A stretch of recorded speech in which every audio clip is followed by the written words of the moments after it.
घर को आग लग गई घर के चिराग से। पन्नू अकील में खौफनाक तरीन वाकया। जुनूनी शख्स ने घर की 10 खवातीन बच्चों को छुरिया मार मार के कत्ल कर दिया। वजीर आला सिंध ने आईजी से रिपोर्ट तलब कर ली।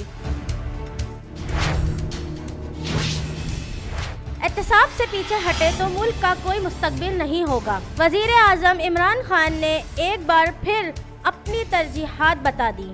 कहा, अपोजिशन ब्लैकमेल करके एनआरओ चाहती है कि पहली बार ताकतवरों को कानून के नीचे लाया गया है। वजीर आजम ने कहा, चोरी बचाने के लिए एफएटीएफ कवालियन के लिए ब्लैकमेल कर रहे हैं। पीआईए पायलट्स के जाली लाइसेंस का मामला ठीक अंदाज से पेश नहीं किया गया।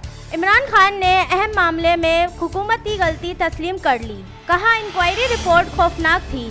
इस मसले पर खामोश रहते तो दुनिया में बहुत ज़्यादा बदनामी होती। कराची के मसाइल देखकर तकलीफ होती है। वफाकी हुकूमत मुदाखिरात रखे तो सूबाई हुकूमत शोर मचाती है, लेकिन अब हालात बेहतर होंगे।